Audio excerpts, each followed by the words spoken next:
Στην Αθήνα, μια πόλη σκαλισμένη από φως και σκιές, οι θρύλοι δεν πεθαίνουν ποτέ. Απλώς μαθαίνουν να κρύβονται σε κοινή θέα, να κινούνται αθόρυβα κάτω από το νέον των νυχτερινών κέντρων και μέσα στις σιωπηλές επαύλεις των βορείων προαστίων. Για τους περισσότερους, αυτές οι ιστορίες ήταν ψίθυροι παραμύθια για να τρομάζουν τα παιδιά, για τα πλάσματα που κυνηγούν στο σκοτάδι, για τους αθάνατους μονάρχες που ελέγχουν τις τύχες της πόλης από θρόνους αόρατους στα θνητά μάτια. Για τη Δάφνη, ωστόσο, οι μόνοι δαίμονες που είχαν σημασία ήταν αυτοί που μπορούσε να δει. Ο απλήρωτος λογαριασμός του ηλεκτρικού πάνω στο ψυγείο, η φθορά στα μοναδικά της παπούτσια και η ατελείωτη παρέλαση των κουρασμένων προσώπων που σέρβιρε κάθε βράδυ. Ο κόσμος της δεν ήταν φτιαγμένος από αρχαία μαγεία, αλλά από τον κρύο, σκληρό ρεαλισμό της επιβίωσης. Μια καθημερινή μάχη που διεξαγόταν κάτω από τα αδιάφορα βλέμματα μιας πόλης που είχε ξεχάσει από καιρό το όνομά της. Δεν ήξερε ότι σύντομα θα αναγκαζόταν να πιστέψει σε κάθε ξεχασμένο μύθο, γιατί ένας από αυτούς κατέρεε σε ένα σκοτεινό σοκάκι, περιμένοντας μια πράξη καλοσύνης που ο κόσμος του θεωρούσε αδύνατη. Η μυρωδιά του καμένου καφέ και της χθεσινής βροχής είχε ποτίσει τη στολή της Δάφνης, ένα δεύτερο δέρμα που φορούσε για περισσότερες από 12 ώρες.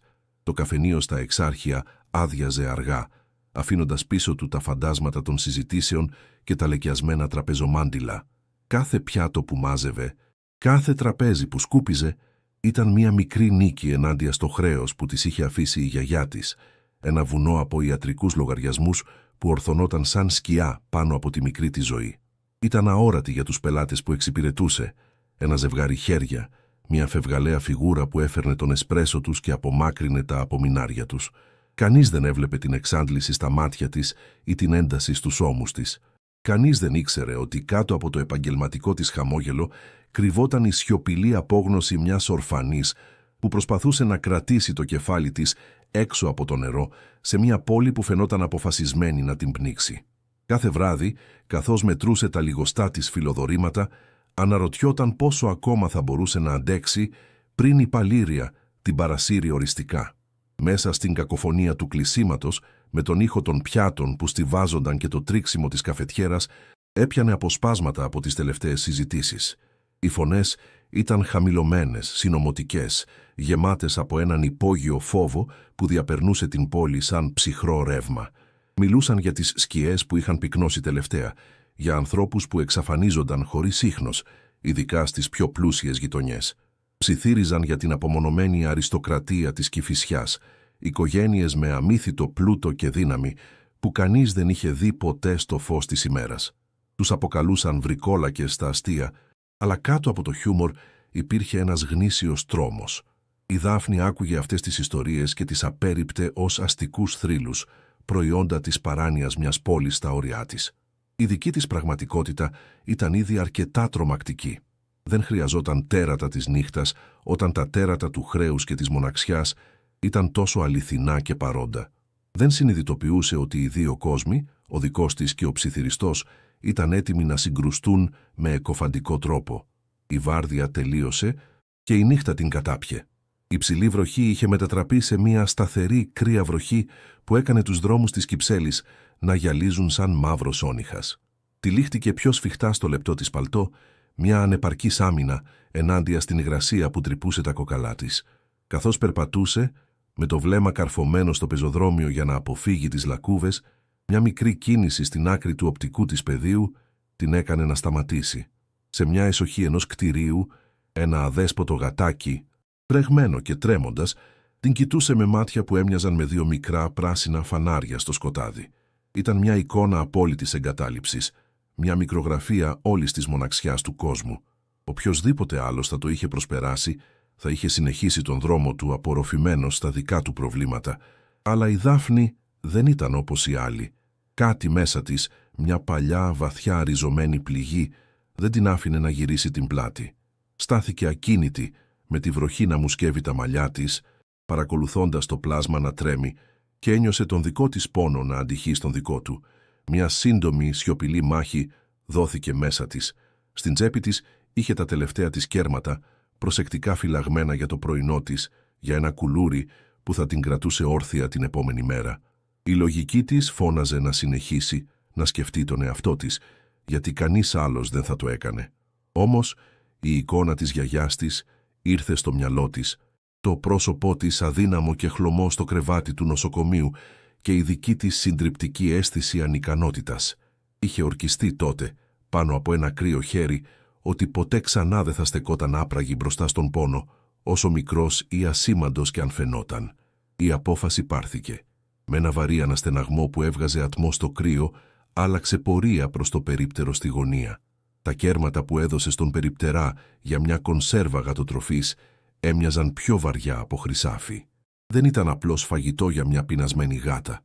Ήταν μια πράξη ανυπακοής ενάντια στην αδιαφορία του κόσμου, μια μικρή φλόγα συμπόνιας που επέμενε να καίει μέσα της παρά τους ανέμους της σκληρότητας που προσπαθούσαν να τη σβήσουν. Δεν άφησε απλώς την κονσέρβα στο πεζοδρόμιο. Γονάτισε στην υγρή άσφαλτο, αδιαφορώντας για το κρύο που περνούσε μέσα από το τζιν της και την άνοιξε προσεκτικά. Το γατάκι την πλησίασε διστακτικά και όταν άρχισε να τρώει με λεμαργία, η Δάφνη ένιωσε ένα σφίξιμο στον λαιμό της. Παρακολούθησε σιωπηλά ένα προστατευτικό φάντασμα στη βροχή μέχρι να βεβαιωθεί ότι το ζώο ήταν ασφαλές και χορτάτο. Σε εκείνη τη στιγμή, η δική της πείνα και το δικό της κρύο έμοιαζαν λιγότερο σημαντικά. Σκεφτόταν την πόλη γύρω της, έναν λαβύρινθο όπου οι δυνατοί κυνηγούσαν τους αδύναμους, από τους ιδιοκτήτες που αύξαναν τα ενοίκια μέχρι τις άπιαστες σκιές για τις οποίες ψιθύριζαν οι άνθρωποι. Ένιωθε μία παράξενη συγγένεια με όλα τα ξεχασμένα πλάσματα, τα παραμελημένα και τα αόρατα. Η καλοσύνη της δεν ήταν αφέλεια, όπως επέμενε η μοναδική της φίλη. Ήταν η πανοπλία της. Ήταν ο τρόπος της να λέει στο σύμπαν ότι, παρόλο που την είχε πληγώσει, δεν είχε καταφέρει να τη σπάσει. Δεν είχε καταφέρει να της πάρει την ψυχή. Όταν το γατάκι τελείωσε το φαγητό του και κουλουριάστηκε σε μια στεγνή γωνιά, η Δάφνη σηκώθηκε, με τα πόδια της μουδιασμένα από το κρύο. Συνέχισε τον δρόμο για το σπίτι, με την καρδιά της λίγο πιο ελαφριά παρά το άδειο της στομάχι. Η βροχή τώρα έπεφτε πιο δυνατά, ένας μονότονος ρυθμός που μετέτρεπε τα στενά σοκάκια σε σκοτεινά, υδάτινα τούνελ. Ο θόρυβος της πόλης είχε υποχωρήσει, αφήνοντας μόνο τον ήχο του νερού που χτυπούσε στην άσφαλτο και τις στέγες. Η ατμόσφαιρα είχε γίνει πυκνή, σχεδόν απόκοσμη.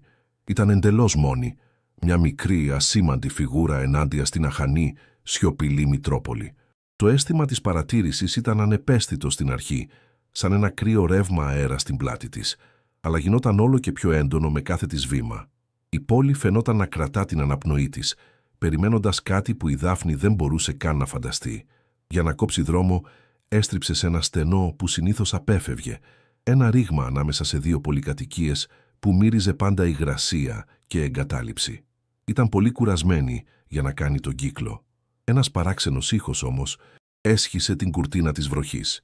Δεν ήταν ο ήχος ενός ζώου, ούτε ο θόρυβος της πόλης. Ήταν ένας πνιχτός, ανθρώπινος στεναγμός πόνου. Το πρώτο της ένστικτο, αυτό που είχε μάθει από μια ζωή στην Αθήνα, της φώναξε να γυρίσει πίσω, να τρέξει, να μην ανακατευτεί. Ο κίνδυνος παραμόνευε σε τέτοια μέρη, αλλά ένα άλλο πιο ισχυρό ένστικτο την κράτησε στη θέση της. Ήταν το ίδιο ένστικτο που την σταμάτησε για το γατάκι, το ίδιο που είχε σφυριλατηθεί χρόνια πριν σε ένα δωμάτιο νοσοκομείου, βλέποντας μια ζωή να σβήνει. Κάποιος χρειαζόταν βοήθεια. Κάνοντας ένα διστακτικό βήμα προς το σκοτάδι, προς την πηγή του ήχου, δεν είχε ιδέα ότι δεν περπατούσε απλώς προς έναν τραυματία. Περπατούσε προς το σημείο θράψης δύο κόσμων και αυτή η μία πράξη συμπόνιας θα γινόταν ο σεισμός που θα γκρέμιζε τα θεμέλια ενός βασιλείου που κυβερνούσε τη νύχτα για 1000 χρόνια. Μέσα στο σκοτεινό στόμιο του στενού, ο ήχος ήταν σχεδόν άβλος, ένας ψίθυρος πόνου που χανόταν μέσα στην αδιάκοπη μελωδία της βροχής. Η Δάφνη πάγωσε, με την καρδιά της να χτυπά έναν άγριο, πανικόβλητο ρυθμό στα πλευρά της. Κάθε νευρώνα στο σώμα της, εκπαιδευμένος από χρόνια επιβίωσης στην αφιλόξενη κοιλιά της πόλης, ούρλιαζε να φύγει, να τρέξει μακριά από τον αόρατο κίνδυνο που παραμόνευε στις σκιές. Το σκοτάδι μπροστά της φαινόταν συμπαγές, μια πύλη σε έναν κόσμο όπου η βοήθεια δεν ερχόταν ποτέ και οι κραυγές έμεναν αναπάντητες. Όμως, ο ήχος επαναλήφθηκε, πιο αδύναμος αυτή τη φορά, ένας πνιχτός λυγμός που έσπασε την πανοπλία του φόβου της. Ήταν ο ήχος της απόλυτης αδυναμίας, ο ίδιος ήχος που είχε στοιχειώσει τα όνειρά της, από τότε που κρατούσε το χέρι της γιαγιάς της στις τελευταίες της στιγμές. Η υπόσχεση που είχε δώσει στον εαυτό της τότε, μια σιωπηλή ομολογία σε ένα αποστηρωμένο δωμάτιο νοσοκομείου, ήταν πιο δυνατή από το ένστικτο της αυτοσυντήρησης. Με μια βαθιά, τρεμάμενη ανάσα που γέμισε τα πνευμόνια της με τον κρύο υγρό αέρα, έκανε το πρώτο βήμα προς το σκοτάδι, αφήνοντας πίσω της την ασφάλεια του φωτισμένου δρόμου. Στηριγμένη στον υγρό τοίχο από τούβλα, μια ανθρώπινη φιγούρα ήταν σοριασμένη στο έδαφος, μια σκοτεινή κοιλίδα ενάντια στην ακόμα πιο σκοτεινή άσφαλτο. Καθώς πλησίαζε, η Δάφνη διέκρινε τις λεπτομέρειες που δεν τέριαζαν με το σκηνικό. Ο άντρας ήταν νέος, ντυμένος με ρούχα που ψιθύριζαν για έναν πλούτο που δεν είχε δει ποτέ από κοντά. Ένα κοστούμι από ύφασμα τόσο σκούρο που έμοιαζε να πίνει το λιγοστό φως. Το πρόσωπό του ήταν χλωμό, σαν σμιλεμένο μάρμαρο, με χαρακτηριστικά τόσο τέλεια που έμοιαζαν εξωπραγματικά. Αλλά ήταν το τραύμα στο πλευρό του που έκανε το αίμα της να παγώσει. Δεν ήταν μια καθαρή πληγή από μαχαίρι ή σφαίρα. Έμοιαζε περισσότερο με ένα ρήγμα, μια μαύρη, ακανόνιστη τρύπα από την οποία δεν έρεε αίμα με τον τρόπο που θα έπρεπε. Αντίθετα, μια σκούρα σχεδόν μαύρη ουσία κυλούσε αργά, παγωμένη και παχύρευστη, αψηφώντας τη λογική. Μια αίσθηση αρχαίου κακού αναδιόταν από την πληγή, ένας ψίθυρος βίας τόσο παλιάς που η Δάφνη την ένιωσε σαν ένα σωματικό ρίγος να διαπερνά τη σπονδυλική της στήλη. Ο φόβος ήταν μια γεύση χαλκού στο στόμα της, μια παγωμένη λαβή γύρω από την καρδιά της. Η λογική της φώναζε ότι αυτό ήταν κάτι πέρα από την κατανόησή της, κάτι επικίνδυνο και ξένο. Έπρεπε να φύγει τώρα, πριν ό,τι προκάλεσε αυτό το τραύμα αποφασίσει να επιστρέψει. Αλλά τα μάτια του νεαρού άνοιξαν για μια στιγμή, θολά και γεμάτα από έναν πόνο που ξεπερνούσε τα όρια του σώματος, και μέσα σε αυτά η Δάφνη δεν είδε ένα τέρας, αλλά απλώς κάποιον που πέθαινε. Εκείνη τη στιγμή η απόφαση πάρθηκε. Χωρίς δεύτερη σκέψη, τράβηξε το φθαρμένο κασκόλ από τον λαιμό της, το μοναδικό κομμάτι ζεστασιάς που είχε, ένα πολύχρωμο απομεινάρι από τα χέρια της γιαγιάς της.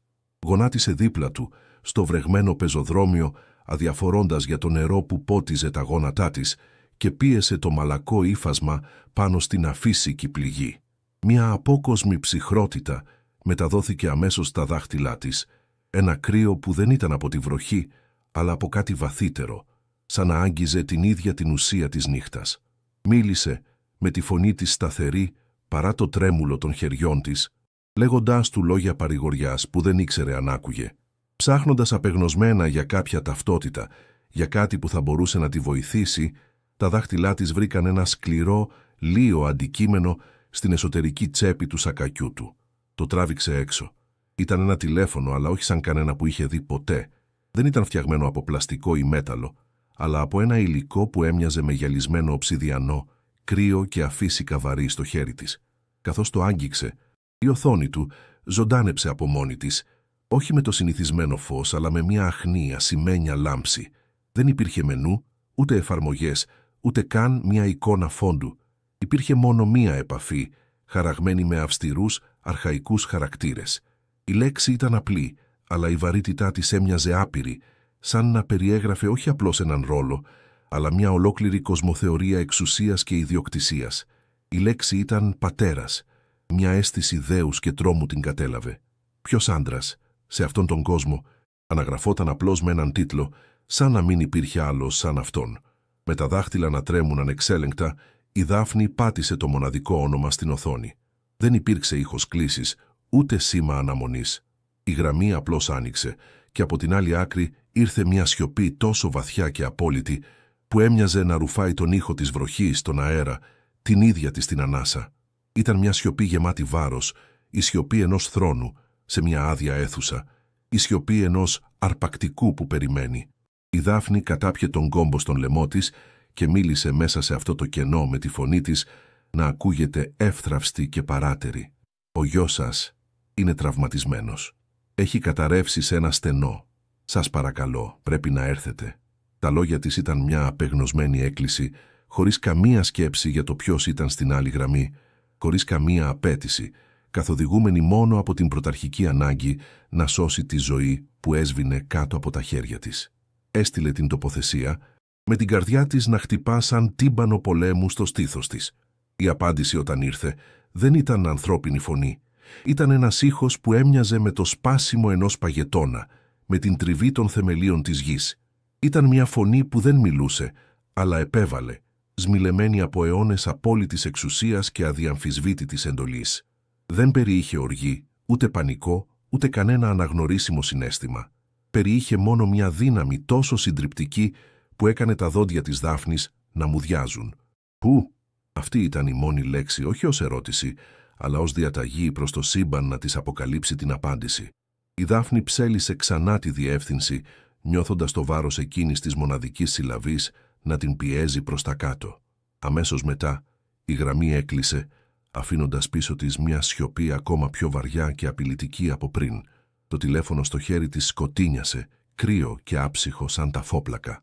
Η ελπίδα και ο τρόμος πολέμησαν μέσα της, αφήνοντάς την να τρέμει στη βροχή, μόνη με τον ετοιμοθάνατο ξένο. Τα δευτερόλεπτα που ακολούθησαν τεντώθηκαν σε μια βασανιστική αιωνιότητα. Η βροχή συνέχιζε την αδιάκοπη επίθεσή της και η αναπνοή του νεαρού άνδρα γινόταν όλο και πιο ρηχή, ένας αδύναμος ψίθυρος ενάντια στον θόρυβο της καταιγίδας. Η Δάφνη άρχισε να πιστεύει ότι είχε κάνει ένα τρομερό λάθος. Ίσως η φωνή να ήταν μια ψευδαίσθηση, ένα παιχνίδι του πανικόβλητου μυαλού της. Ίσως κανείς δεν ερχόταν. Η απόγνωση άρχισε να την κυριεύει. Μια κρύα, αργή πλημμύρα. Κοίταξε ξανά το πρόσωπο του νεαρού, βλέποντας τη ζωή να τον εγκαταλείπει σταγόνα και ένιωσε την παλιά γνώριμη αίσθηση της ανικανότητας να σφίγγει την καρδιά της. Αλλά τότε ο αέρας άλλαξε.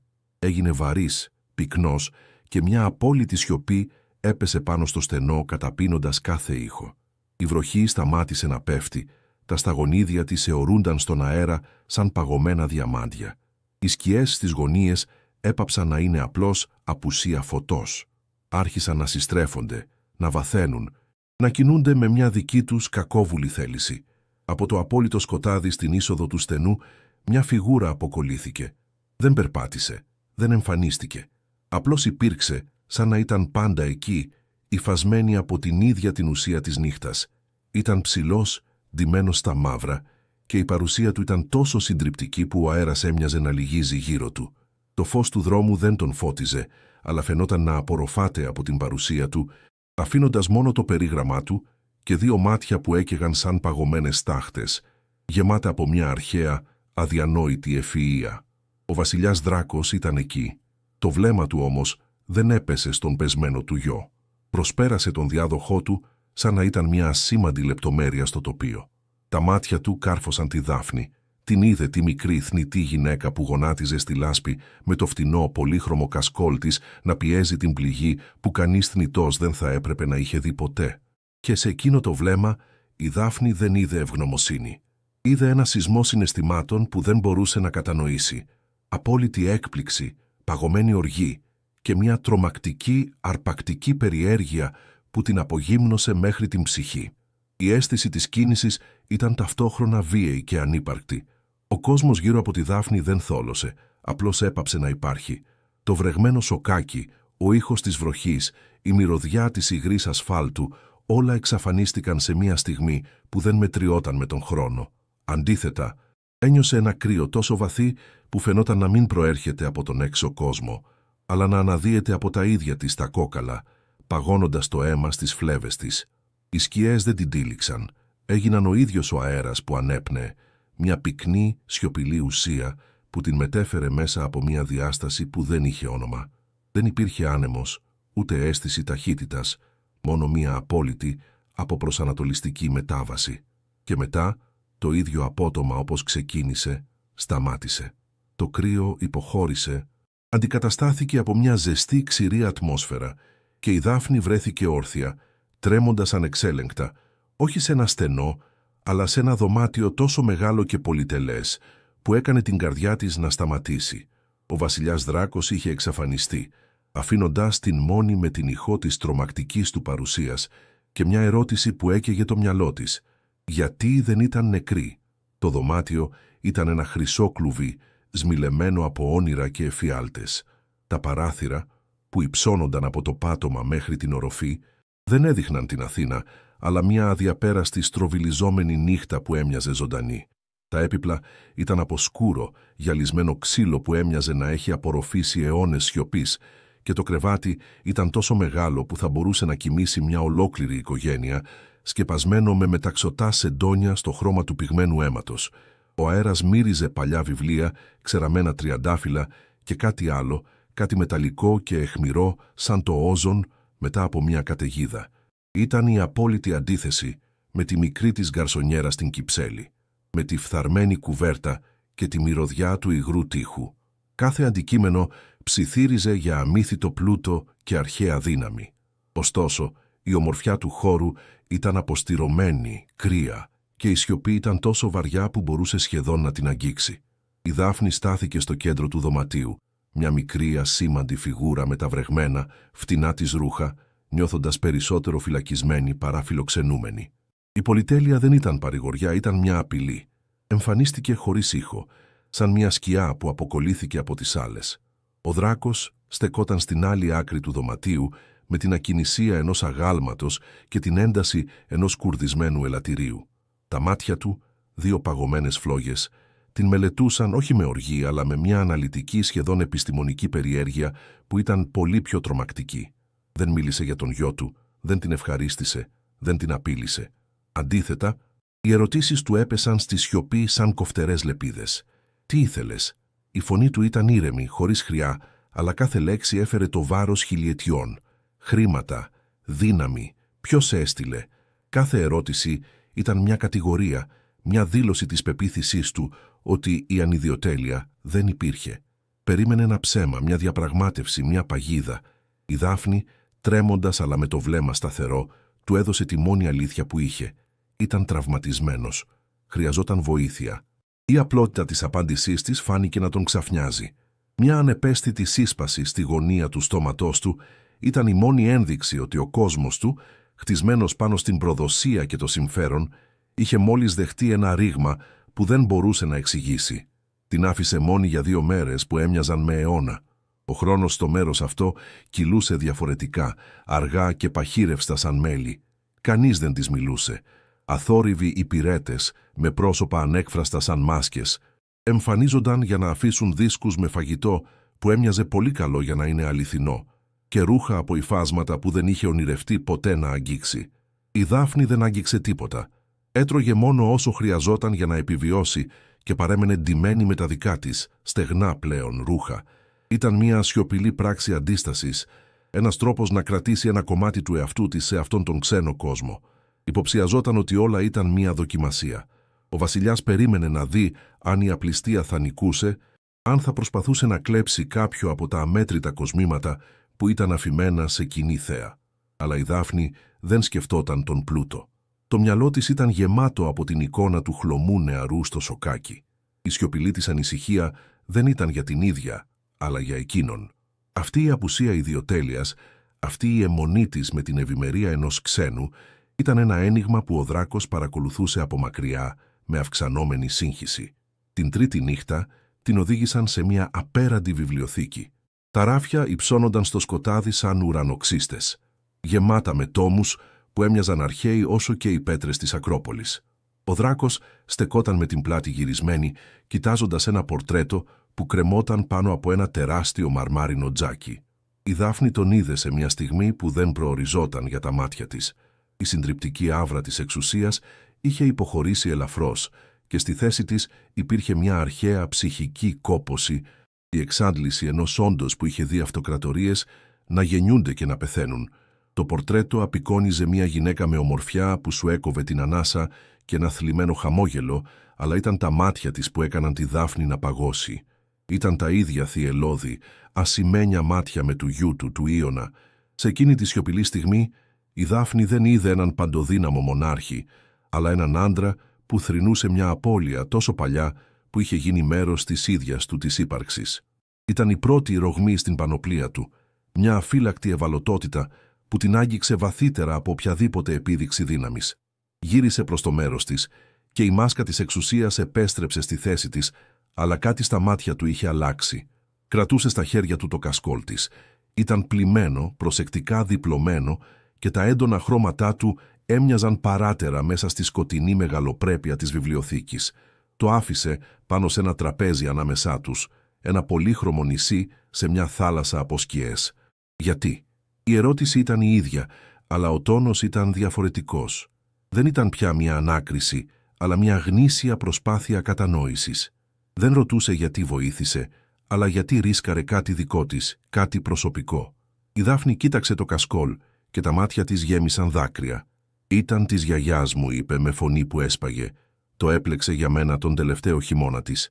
Της μίλησε για την αρρώστια, για την αβοηθησία που ένιωθε βλέποντάς την να σβήνει, για την οργή της ενάντια σε έναν κόσμο που μετρούσε τις ζωές σε χρήματα. Για πρώτη φορά μοιράστηκε τον δικό της πόνο, την πληγή που καθόριζε κάθε της πράξη. Ο Δράκος δεν μίλησε. Απλώς άκουγε και η σιωπή του δεν ήταν πλέον κρύα. Ήταν προσεκτική, βαριά, σαν να ζύγιζε κάθε λέξη της απέναντι σε αιώνες κινησμού. Το δείπνο που ακολούθησε δεν ήταν γεύμα, ήταν ένα τελετουργικό παρατήρησης. Κάθονταν στις δύο άκρες ενός τραπεζιού τόσο μεγάλου που οι φωνές τους θα έπρεπε να αντιχούν, αλλά ο χώρος φαινόταν να συρρικνώνεται γύρω τους. Μπροστά στη Δάφνη υπήρχαν πιάτα με φαγητά που δεν είχε ξαναδεί, αλλά μπροστά στον Δράκο υπήρχε μόνο ένα ποτήρι με ένα σκούρο, κόκκινο υγρό. Δεν έφαγε, δεν ήπιε. Απλώς την παρακολουθούσε, με τα μάτια του να μην την αφήνουν ποτέ. Η ένταση ήταν σχεδόν αφόρητη. Η Δάφνη έτρωγε μηχανικά, προσπαθώντας να μην κάνει κανέναν θόρυβο. Και τότε, εκείνος έσπασε τη σιωπή με μια ερώτηση τόσο απροσδόκητα φυσιολογική που την έκανε να αναπηδήσει. «Πώς είναι η δουλειά στο καφενείο?» Η ερώτηση την αποσυντόνισε. Του μίλησε για τις μεγάλες βάρδιες, για τους δύσκολους πελάτες, για τις μικρές στιγμές καλοσύνης από ξένους. Για λίγα λεπτά, μέσα σε εκείνη την απόκοσμη αίθουσα, δεν ήταν ο βασιλιάς των βρικολάκων και η θνητή εχμάλωτός του. Ήταν απλώς δύο μοναχικά όντα που μοιράζονταν μια συζήτηση, μια εύθραυστη, απίθανη σύνδεση που γεννιόταν μέσα στην καρδιά του σκότους. Την επόμενη μέρα, καθώς ένας από τους σιωπηλούς φρουρούς την συνόδευε πίσω στο δωμάτιό της, ο άντρας μίλησε για πρώτη φορά, με τη φωνή του έναν χαμηλό ψίθυρο. Ο πρίγκιπας Ίωνας έχει αναρρώσει. Το δηλητήριο στην λεπίδα ήταν αρχαίο, αλλά η πίεση που ασκήσατε με το ύφασμα επιβράδυνε την εξάπλωσή του μέχρι να φτάσει ο βασιλιάς. Του σώσατε τη ζωή. Ο φρουρός σταμάτησε να μιλάει απότομα, σαν να συνειδητοποίησε ότι είχε πει πάρα πολλά και απομακρύνθηκε γρήγορα. Η Δάφνη έμεινε ακίνητη στον διάδρομο, με την καρδιά της να χτυπά δυνατά. Μια έκρηξη γνήσιας, συντριπτικής ανακούφισης την πλημμύρισε, τόσο ισχυρή που σχεδόν λύγησε τα γόνατά της. Δεν είχε σημασία που ήταν φυλακισμένη, δεν είχε σημασία ο φόβος. Η πράξη της είχε νόημα, είχε σώσει μια ζωή. Χωρίς να το ξέρει, ο Δράκος την παρακολουθούσε από το βάθος του διαδρόμου, κρυμμένος στις σκιές. Είδε την ανιδιοτελή χαρά στο πρόσωπό της, μια αντίδραση τόσο καθαρή και αμόλυντη από συμφέρον που αψήφισε κάθε νόμο του κόσμου του. Ήταν ακόμα ένα κομμάτι στο παζλ που τον διέλυε. Εκείνο το βράδυ, μια αναταραχή διαπέρασε την έπαυλη. Η Δάφνη άκουσε φωνές, έναν ήχο σύγκρουσης από μακριά και μετά μια απόλυτη βαριά σιωπή. Η πόρτα του δωματίου της άνοιξε και ο Δράκος μπήκε μέσα, αλλά δεν ήταν ο ίδιος. Η ψυχρή του αυτοκυριαρχία είχε ραγίσει. Τα μάτια του έκαιγαν με μια σκοτεινή φωτιά και οι σκιές στο δωμάτιο έμοιαζαν να συστρέφονται και να τεντώνονται γύρω του, ανταποκρινόμενες σε μια οργή που έκανε τον αέρα να δονείται. Ένα κύμα σκοτεινής ενέργειας ξεχύθηκε από αυτόν, κάνοντας τα γυάλινα αντικείμενα στο δωμάτιο να τρέμουν. Το ένστικτο της Δάφνης της ούρλιαξε να τρέξει, να κρυφτεί, να απομακρυνθεί από αυτή την τρομακτική επίδειξη πρωτόγονης δύναμης. Ανταυτού έκανε κάτι παράλογο. Έκανε ένα βήμα προς το μέρος του. Η έκφρασή της δεν ήταν φόβος, αλλά ανησυχία. «Είσαι καλά». Η μικρή, τρεμάμενη φωνή της έκοψε την καταιγίδα σαν γυαλί. Η ερώτησή της, μια πράξη συμπόνιας μπροστά σε μια δύναμη που θα μπορούσε να την εξαϊλώσει, τον σόκαρε. Η οργή στα μάτια του υποχώρησε, αντικαταστάθηκε από μια έκφραση απόλυτης απορίας. Η καταιγίδα μέσα του πάγωσε, ακινητοποιημένη από την πιο απίθανη άγκυρα. Τον βρήκε ξανά στη βιβλιοθήκη, αργότερα εκείνη τη νύχτα. Αυτή τη φορά δεν κοιτούσε το πορτρέτο. Διάβαζε, ή μάλλον, κοιτούσε ένα ανοιχτό βιβλίο χωρίς να το βλέπει. Η Δάφνη, αντί να επιστρέψει στο δωμάτιό της, πλησίασε τα ράφια. Τα δάχτυλά της πέρασαν πάνω από τις δερμάτινες ράχες, μέχρι που σταμάτησαν σε μια φθαρμένη συλλογή ποιημάτων του Καβάφη. «Την ξέρεις αυτή τη λέξη, φιλότιμο?» ρώτησε ο Δράκος, χωρίς να σηκώσει το βλέμμα του. Η Δάφνη γύρισε προς το μέρος του. «Δεν μεταφράζεται εύκολα», απάντησε. «Είναι κάτι παραπάνω από τιμή ή καθήκον. Είναι να κάνεις το σωστό, ακόμα και όταν κανείς δεν κοιτάζει, ακόμα και όταν σου κοστίζει». Ο Δράκος έκλεισε το βιβλίο του. Για αιώνες πίστευα ότι ήταν μια αδυναμία που οι θνητοί επινόησαν για να παρηγορήσουν τον εαυτό τους για την έλλειψη δύναμης. Μίλησαν για ώρες, για ποίηση, για ιστορία, για τη φύση του καλού και του κακού. Εκείνος αποκάλυψε μια σοφία αιώνων και εκείνη ένα οξύ πνεύμα και μια αντίληψη που δεν είχε καμία σχέση με την ταπεινή της καταγωγή. Μέσα σε εκείνη τη θάλασσα από ξεχασμένες γνώσεις βρήκαν ένα μικροσκοπικό νησί κοινού εδάφους. Λίγο πριν την αυγή, καθώς το φως έξω από τα παράθυρα άρχισε να χάνει το απόλυτο μαύρο του χρώμα, ο Δράκος της είπε ένα κομμάτι της ιστορίας του. Δεν της μίλησε για τη γυναίκα του, όχι άμεσα, αλλά της μίλησε για μια μεγάλη προδοσία, αιώνες πριν.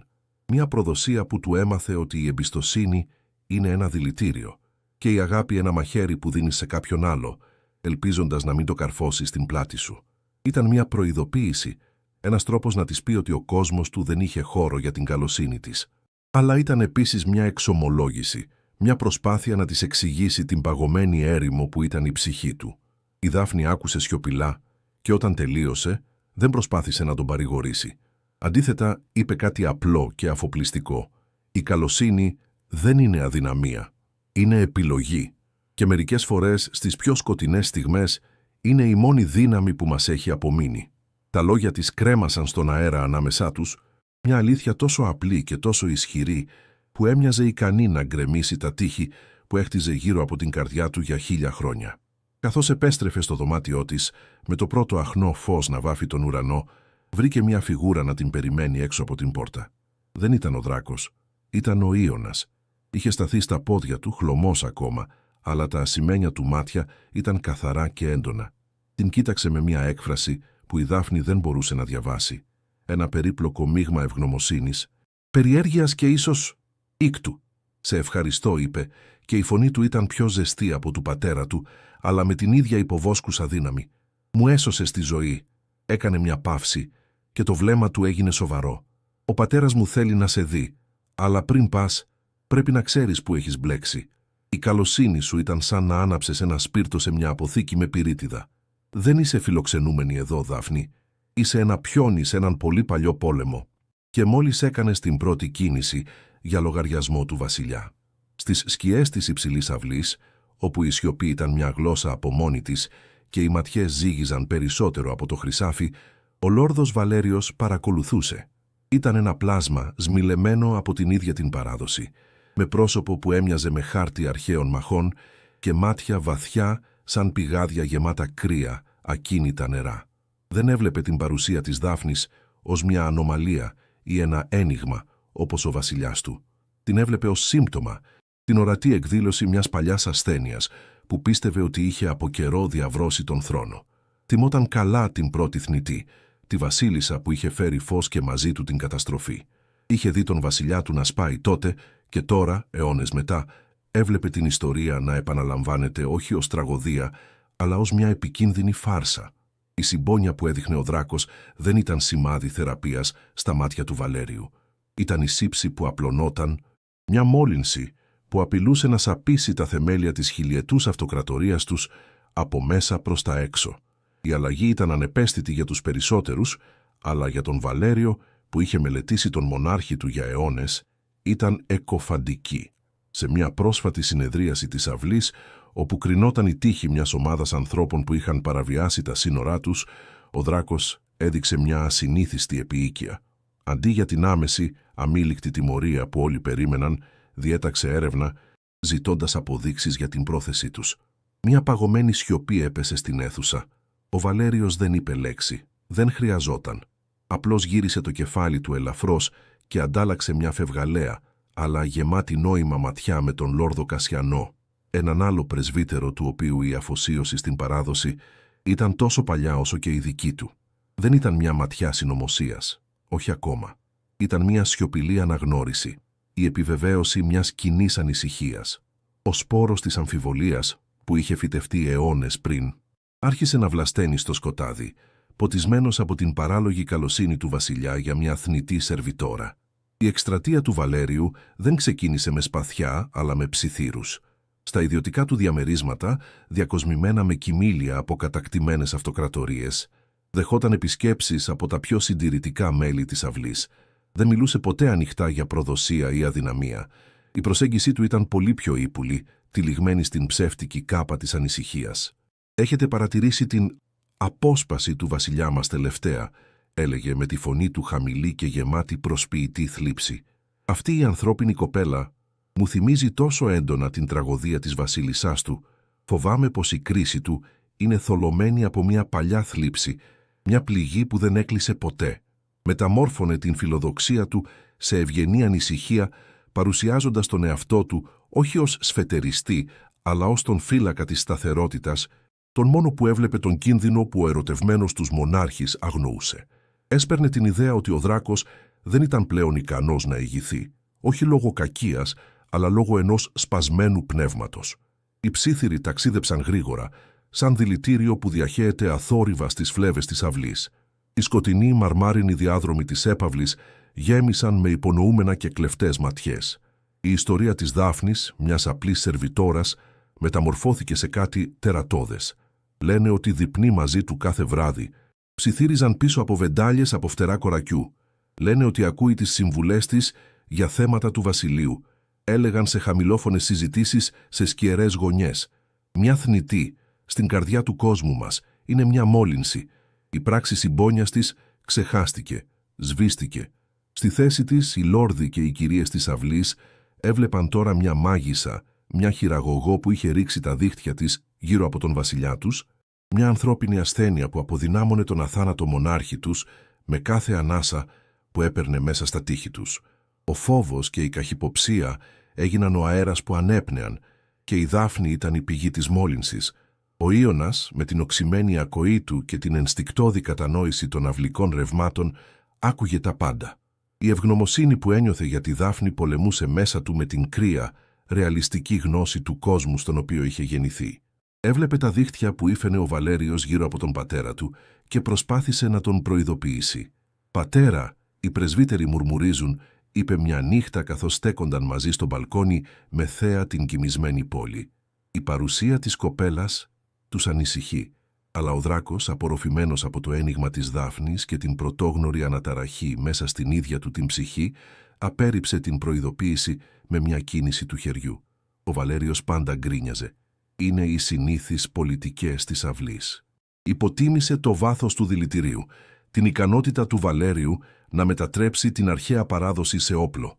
Αυτή η στιγμή αδιαφορίας δημιούργησε μια λεπτή, σχεδόν αόρατη ρογμή στη σχέση πατέρα και γιου, μια ρογμή που ο Βαλέριος θα ήταν έτοιμος να εκμεταλλευτεί.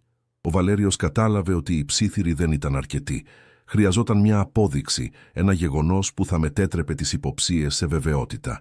Έτσι, με την υπομονή ενός κυνηγού που στείνει την παγίδα του, ενορχίστρωσε μια κρίση. Χρησιμοποιώντας τους πράκτορές του στον ανθρώπινο κόσμο, διέρευσε πληροφορίες σε μια ομάδα φανατικών κυνηγών βρικολάκων για μια υποτιθέμενη αδυναμία στις περιπολίες τους στα βόρεια σύνορα. Η επίθεση ήταν αναπόφευκτη και βίαιη. 2 από τους νεότερους φρουρούς τους τραυματίστηκαν σοβαρά και ένας από τους ανθρώπους συνελήφθη ζωντανός. Ήταν το τέλειο σενάριο. Ένα πρόβλημα που απαιτούσε μια γρήγορη, ανελαίητη και δημόσια επίδειξη δύναμης. Μια απάντηση που ο παλιός Δράκος θα έδινε χωρίς δισταγμό, στέλνοντας ένα ματωμένο μήνυμα στον κόσμο των θνητών.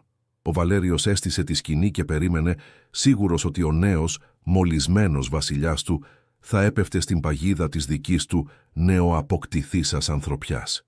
Η αντίδραση του Δράκου ήταν ακριβώς αυτή που ο Βαλέριος ήλπιζε και φοβόταν ταυτόχρονα. Όταν ο αιχμάλωτος κυνηγός σύρθηκε μπροστά στον θρόνο, με την αυλή να διψάει για αίμα, ο Δράκος δεν διέταξε την άμεση εκτέλεσή του. Στο μυαλό του αντιχούσαν οι πρόσφατες συζητήσεις του με τη Δάφνη για τη διαφορά μεταξύ δικαιοσύνης και εκδίκησης. Σηκώθηκε από τον θρόνο του και προς γενική κατάπληξη η φωνή του ήταν ήρεμη και μετρημένη. «Θα ανακριθεί.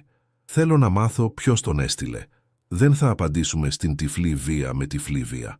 Τα λόγια του έπεσαν σαν πέτρες σε μια παγωμένη λίμνη. Για τη Δάφνη, αν ήταν εκεί, θα ήταν μια στιγμή θριάμβου, η απόδειξη ότι η συμπόνια μπορούσε να αγγίξει ακόμα και την πιο σκοτεινή καρδιά. Αλλά για τον Βαλέριο και την παράταξή του ήταν η τελική προδοσία. Ήταν η απόλυτη απόδειξη ότι ο βασιλιάς τους είχε χάσει το ένστικτο του θηρευτή. Η παγίδα είχε κλείσει και ο Δράκος είχε περπατήσει κατευθείαν μέσα της ανυποψίαστος. Εκείνο το βράδυ, σε μια κρυφή αίθουσα βαθιά κάτω από την έπαυλη, όπου οι αρχαίοι νόμοι ήταν χαραγμένοι στην πέτρα, ο Βαλέριος συγκάλεσε το δικό του συμβούλιο. Τα πρόσωπα των πιο παλιών και ισχυρών βρικολάκων ήταν σκιές στο φως των κεριών. Ο Βαλέριος στάθηκε ανάμεσά τους, όχι ως συνωμότης, αλλά ως προφήτης της καταστροφής. Η φωνή του ήταν χαμηλή, αλλά κάθε λέξη της έσταζε δηλητηριώδη πεποίθηση. Έχει ξεχάσει ποιοι είμαστε. Μας ζητά να υποκληθούμε στον ανθρώπινο συναισθηματισμό. Το αίμα της βασίλισσάς του δεν τον δίδαξε, τον αποδυνάμωσε. Και τώρα, αυτή η νέα μόλυνση απειλεί να καταστρέψει 1000 χρόνια κυριαρχίας. Το βλέμμα του πέρασε πάνω από κάθε πρόσωπο στην αίθουσα, στα μάτια που έκαιγαν στο σκοτάδι. Ο θρόνος έχει διαβρωθεί. Το βασίλειο κινδυνεύει. Πρέπει να αναλυφθεί δράση για την επιβίωση του είδους μας.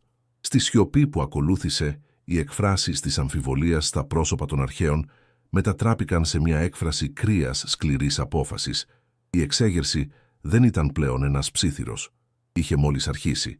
Η ησυχία της βιβλιοθήκης είχε γίνει το καταφύγιο της Δάφνης, ένα απίθανο λιμάνι μέσα στην καρδιά μιας αιώνιας νύχτας.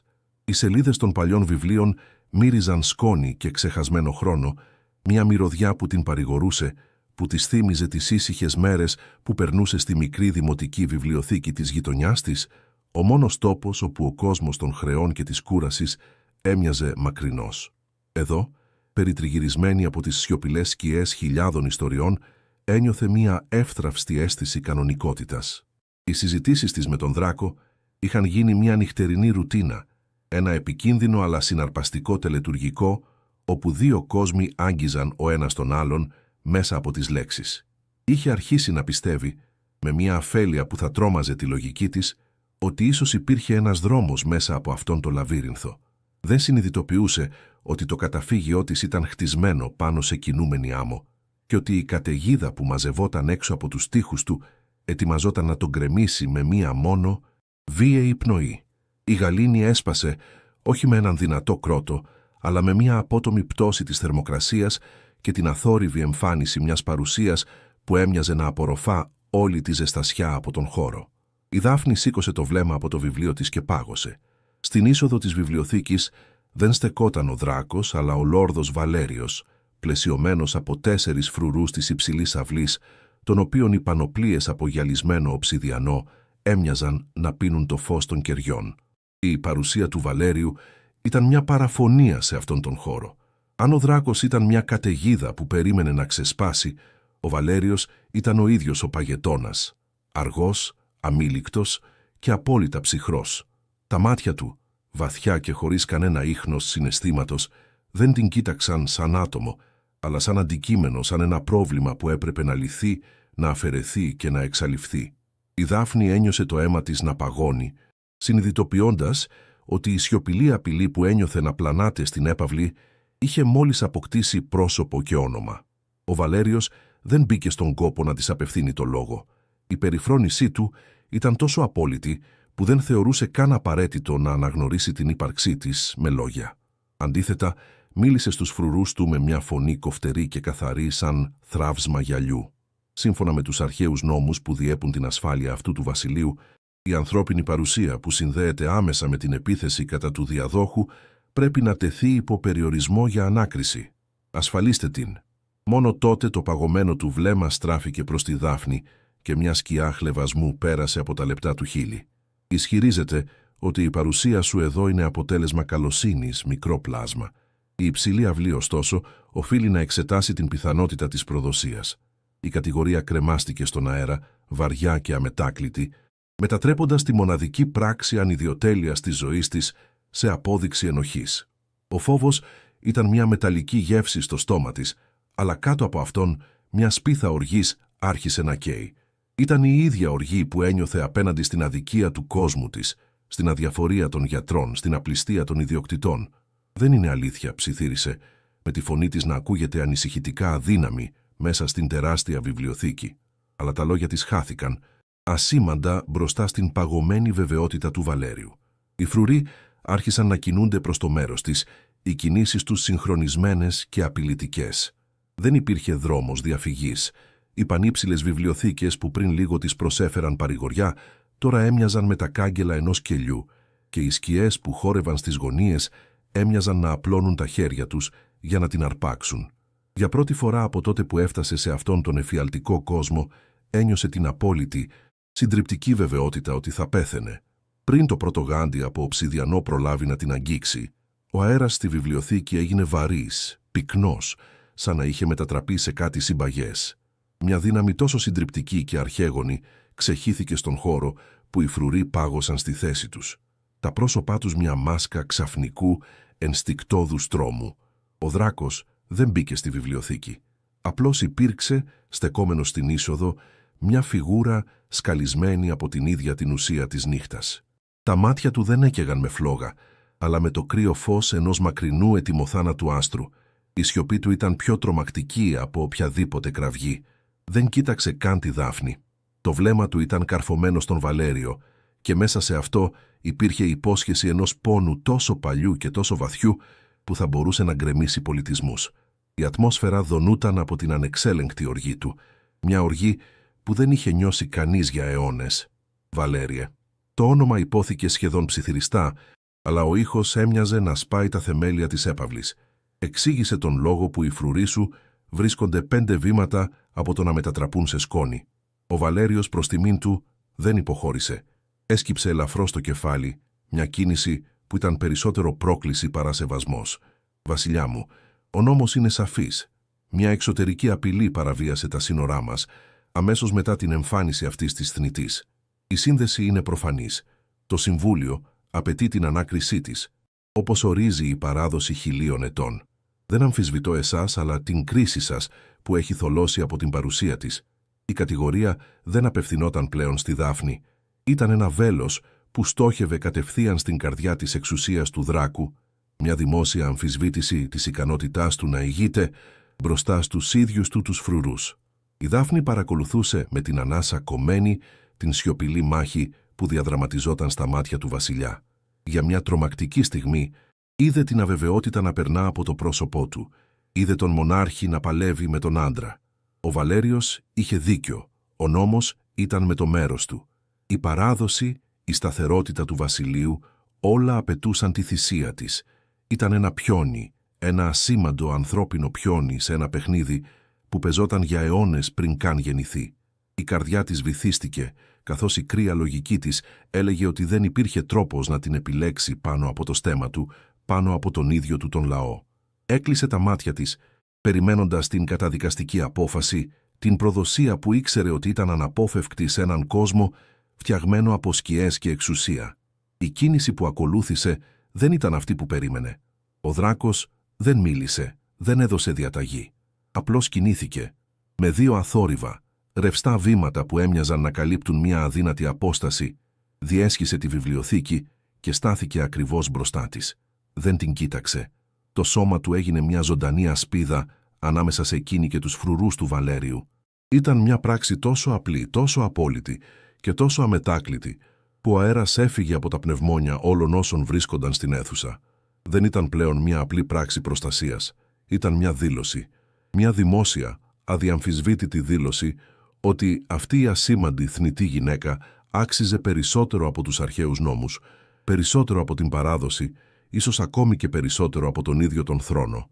Το σημείο χωρίς επιστροφή είχε μόλις ξεπεραστεί. Η φωνή του Δράκου, όταν μίλησε, δεν είχε ίχνος από την προηγούμενη οργή του. Ήταν ήρεμη, παγωμένη και έφερε το βάρος μιας απόλυτης, αμετάκλητης απόφασης. Η Δάφνη βρίσκεται υπό την προσωπική μου προστασία. Δεν θα ανακριθεί, δεν θα αγγιχτεί, δεν θα ενοχληθεί. Οποιοσδήποτε, είτε λόρδος είτε φρουρός, αμφισβητήσει αυτή τη διαταγή δεν θα απαντήσει στο Συμβούλιο. Θα απαντήσει απευθείας σε εμένα. Η απειλή δεν ήταν απλώς λόγια. Ήταν ένας όρκος χαραγμένος στον αέρα, μια υπόσχεση απόλυτης και ολοκληρωτικής καταστροφής. Ο Δράκος δεν είχε απλώς αψηφίσει τον νόμο. Είχε μόλις ανακηρύξει τον εαυτό του υπεράνω του νόμου και όλα αυτά για χάρη της. Το σοκ στα πρόσωπα των φρουρών ήταν εμφανές, αλλά η αντίδραση του Βαλέριου ήταν πολύ πιο ανησυχητική. Ένα ανεπαίσθητο, σχεδόν αόρατο χαμόγελο άγγιξε τα χείλη του Βαλέριου. Ήταν το χαμόγελο ενός παίκτη σκακιού που μόλις είδε τον αντίπαλό του να κάνει την ακριβή, καταστροφική κίνηση που περίμενε. Δεν είχε έρθει εκεί για να πάρει τη Δάφνη. Είχε έρθει για να αναγκάσει τον βασιλιά να αποκαλύψει τα χαρτιά του, να τον αναγκάσει να διαλέξει πλευρά δημόσια. Και ο Δράκος είχε πέσει στην παγίδα με θεαματικό τρόπο. Ο Βαλέριος έσκυψε βαθιά αυτή τη φορά μια χειρονομία γεμάτη ηρωνικό σεβασμό. «Όπως διατάξετε, βασιλιά μου». Τα λόγια του ήταν γεμάτα δηλητήριο.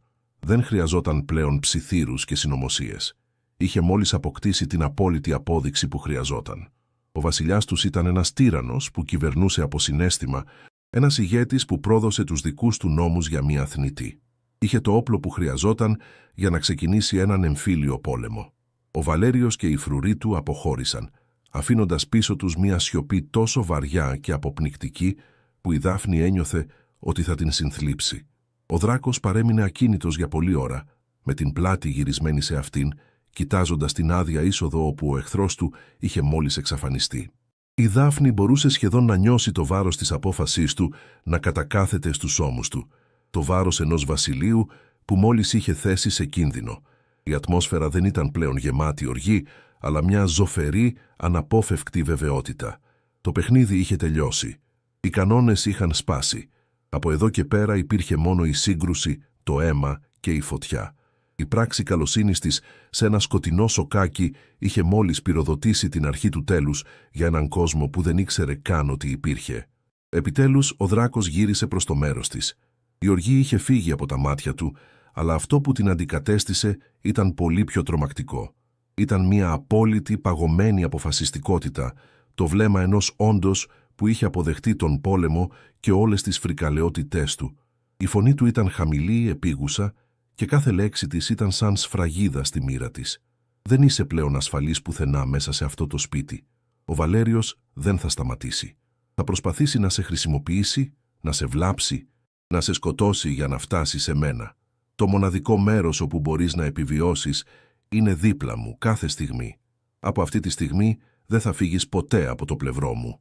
Η υπόσχεση προστασίας του δεν ακουγόταν σαν παρηγοριά. Ακουγόταν σαν μια αμετάκλητη ισόβια καταδίκη και η πόρτα του χρυσού της κλουβιού μόλις είχε κλειδώσει για πάντα. Η υπόσχεση προστασίας του Δράκου έγινε η αρχιτεκτονική του νέου της κόσμου, ένα χρυσό κλουβί υφασμένο από σκιές και σιωπή. Οι μέρες και οι νύχτες της κυλούσαν μέσα σε μια αδιαπέραστη ρουτίνα, όπου η παρουσία του ήταν σταθερή και απόλυτη. Δεν την άφηνε ποτέ μόνη. Διάβαζαν μαζί στη σιωπή της βιβλιοθήκης, με τα δικά του μάτια να περνούν πάνω από τις σελίδες των αρχαίων τόμων, αλλά την προσοχή του να είναι πάντα στραμμένη σε αυτήν, σαν ένας φρουρός που δεν κοιμόταν ποτέ.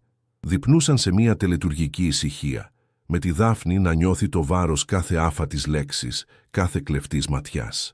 Η συνεχής του εγκύτητα ήταν ταυτόχρονα μια ασπίδα και μια αλυσίδα. Ένιωθε ασφαλής από τον κόσμο έξω από τα τείχη, αλλά φυλακισμένη από την ίδια τη δύναμη που την προστάτευε. Η έπαυλη, με την απόκοσμη ομορφιά της, είχε γίνει ένα μαυσολείο για τη ζωή που κάποτε ήξερε, και η Δάφνη άρχισε να αναρωτιέται αν η διάσωση από έναν κίνδυνο άξιζε την απώλεια κάθε είδους ελευθερίας. Σε μια από αυτές τις ατελείωτες νύχτες, μια εύθραυστη αίσθηση κανονικότητας άρχισε να ανθίζει ανάμεσά τους, σαν ένα λουλούδι που φύτρωνε σε μια ρογμή του βράχου. Ο Δράκος της έδειξε έναν αστρολάβο από σκαλισμένο ασίμι και κόκαλο, εξηγώντας της με μια φωνή σχεδόν απαλή πώς οι αρχαίοι ναυτικοί διάβαζαν τα άστρα για να βρουν τον δρόμο τους. Για μια φευγαλαία στιγμή η μάσκα του αθάνατου μονάρχη έπεσε, αποκαλύπτοντας τον λόγιο, τον στοχαστή, ίσως ακόμη και τον άντρα που είχε υπάρξει αιώνες πριν.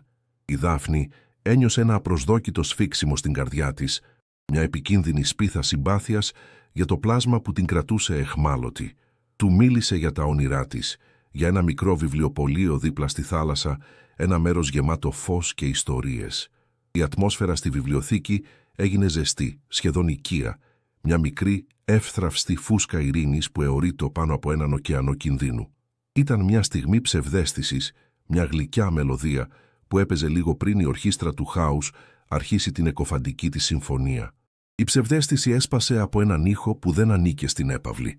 Μια μακρινή διαπεραστική σιρήνα άρχισε να ουρλιάζει από την πόλη κάτω και αμέσως μετά ένας από τους φρουρούς του Δράκου εμφανίστηκε στην πόρτα με το πρόσωπό του μια μάσκα επίγουσας ανάγκης. «Βασιλιά μου, μια έκρηξη στο λιμάνι. Οι αποθήκες μας καίγονται. Υπάρχουν αναφορές για ανθρώπινους εισβολείς, πολύ καλά οπλισμένους». Ο Δράκος σηκώθηκε όρθιος και η ζεστασιά της στιγμής εξατμίστηκε, αντικαταστάθηκε από το παγωμένο ατσάλι του διοικητή. Ήταν η τέλεια δολιοφθορά, μια επίθεση σχεδιασμένη όχι μόνο για να προκαλέσει ζημιά, αλλά για να τον τραβήξει έξω από το φρούριό του. Ήταν μια πρόκληση που δεν μπορούσε να αγνοήσει, μια κίνηση που απαιτούσε την προσωπική του παρουσία. Ο Βαλέριος δεν έκανε απλώς μια κίνηση στη σκακέρα, είχε μόλις θυσιάσει ένα πιόνι για να απομονώσει τη βασίλισσα. Ο Δράκος γύρισε προς τη Δάφνη και στα μάτια του υπήρχε μια σύγκρουση που την έκανε να παγώσει. Η ανάγκη να προστατεύσει το βασίλειό του πολεμούσε με την υπόσχεση που της είχε δώσει. Με πλησίασε και για πρώτη φορά τα δάχτυλά του άγγιξαν το χέρι της, το άγγιγμά του κρύο σαν μάρμαρο, αλλά με μια προσδόκητη ένταση. «Μείνε εδώ», είπε, με τη φωνή του έναν χαμηλό, επιτακτικό ψίθυρο. Κλείδωσε την πόρτα. «Μην ανοίξεις σε κανέναν, Δάφνη. Σε κανέναν εκτός από εμένα». Υπήρχε μια ομή, αφύλακτη ανησυχία στη φωνή του, μια ευαλωτότητα που δεν είχε ξαναδεί ποτέ. Ήταν σαν να της εμπιστευόταν όχι μόνο την ασφάλειά της, αλλά ένα κομμάτι του εαυτού του που είχε κρατήσει κρυμμένο για αιώνες. Τον παρακολούθησε να φεύγει, η φιγούρα του να χάνεται στις σκιές του διαδρόμου και ένιωσε ένα κύμα προαίσθησης να την πλημμυρίζει. Η ασπίδα της είχε μόλις φύγει, αφήνοντάς την εντελώς εκτεθειμένη. Μόνη στη σιωπή της τεράστιας βιβλιοθήκης, η Δάφνη ένιωσε την ησυχία να μετατρέπεται σε απειλή. Κάθε τρίξιμο του πατώματος, κάθε ψίθυρος του ανέμου έξω από τα παράθυρα, ακουγόταν σαν βήματα που πλησίαζαν. Ακολούθησε την εντολή του, κλειδώνοντας τις βαριές, ξύλινες πόρτες, αλλά αυτό της έδωσε ελάχιστη παρηγοριά. Ο χρόνος κυλούσε βασανιστικά αργά και τότε άκουσε τον ήχο που φοβόταν περισσότερο. Δεν ήταν ο ήχος της βίας, αλλά κάτι πολύ πιο ύπουλο. Ήταν η φωνή του Ήωνα, πνιχτή και γεμάτη πανικό από την άλλη πλευρά της πόρτας. «Δάφνη, άνοιξε, σε παρακαλώ. Ο Βαλέριος επιτέθηκε στον πατέρα μου καθώς έφευγε. Είναι τραυματισμένος, πρέπει να τον βοηθήσουμε». Τα λόγια του ήταν σαν μαχαίρια που στόχευαν κατευθείαν στην καρδιά της, εκμεταλλευόμενα την ίδια τη φύση που την είχε φέρει σε αυτόν τον κόσμο, την αδυναμία της να αγνοήσει έναν λυγμό πόνου. Η καρδιά της Δάφνης έγινε ένα πεδίο μάχης. Η ψυχρή, λογική φωνή της θυμόταν την προειδοποίηση του Δράκου, την απόλυτη εντολή του. Αλλά η φωνή της συμπόνιας, η φωνή που είχε σφυριλατηθεί στο πλευρό της ετοιμοθάνατης γιαγιάς της, ούρλιαζε πιο δυνατά. Η εικόνα του Δράκου, τραυματισμένου και αβοήθητου, ήταν αφόρητη. Ο Ήωνας χτυπούσε την πόρτα, η φωνή του έσπαγε από την απόγνωση. Η λογική της έλεγε ότι ήταν παγίδα, αλλά η καρδιά της δεν μπορούσε να ρισκάρει την πιθανότητα να είναι αλήθεια. Το να μην κάνει τίποτα, το να μείνει κλειδωμένη ενώ εκείνος που την προστάτευε πέθαινε, θα ήταν μια προδοσία της ίδιας της ψυχής. Με τρεμάμενα χέρια και μια προσευχή στα χείλη της, γύρισε το βαρύ χάλκινο κλειδί στην κλειδαριά. Η λύση της στο πρόβλημα του πόνου του Ήωνα ήταν το κλειδί που άνοιγε την πόρτα σε έναν πολύ μεγαλύτερο, πιο θανατηφόρο εφιάλτη. Η πόρτα άνοιξε με ένα βαρύ τρίξιμο, αποκαλύπτοντας μια σκηνή που της έκοψε την ανάσα. Ο Ήωνας στεκόταν εκεί, απόλυτα αυλαβής, με τα ασημένια του μάτια γεμάτα μια σιωπηλή αγωνία. Πίσω του όμως στεκόταν ο Λόρδος Βαλέριος, κρατώντας ένα στιλέτο από οψιδιανό στον λαιμό του πρίγκιπα. Το χαμόγελό του ήταν λεπτό και θριαμβευτικό. Πλαισιωνόταν από τους πιο πιστούς του φρουρούς, των οποίων τα πρόσωπα ήταν κρυμμένα πίσω από ψυχρά, μεταλλικά κράνη. Το καταφύγιό της είχε παραβιαστεί. Η προδοσία δεν ήταν απλώς η επίθεση του Βαλέριου, αλλά η σιωπηλή, εξαναγκασμένη συμμετοχή του Ήωνα, ο οποίος την κοιτούσε με μια έκφραση συντριβής. Ο αέρας στη βιβλιοθήκη πάγωσε και η μυρωδιά των παλιών βιβλίων αντικαταστάθηκε από την παγωμένη μυρωδιά του επικείμενου θανάτου. Η παγίδα είχε κλείσει τέλεια γύρω της. «Τι συγκινητική επίδειξη ανθρώπινης αφέλειας», είπε ο Βαλέριος, με τη φωνή του απαλή σαν μετάξι αλλά κοφτερή σαν ξηράφι. «Βλέπεις, μικρό πλάσμα, ο βασιλιάς μας έκανε ένα μοιραίο λάθος. Πίστεψε ότι η δύναμή του μπορούσε να σε προστατεύσει από εμάς, αλλά η αληθινή σου αδυναμία και η δική του ήταν πάντα αυτή η παράλογη συμπόνια. Η επίθεση στο λιμάνι, μια απλή παράσταση για να απομακρυνθεί ο βασιλιάς από το πολυτιμότερο απόκτημά του. Τώρα θα πεθάνεις εδώ και όταν επιστρέψει θα βρει το σώμα σου μαζί με αυτό το στιλέτο καρφωμένο στην καρδιά του γιού του.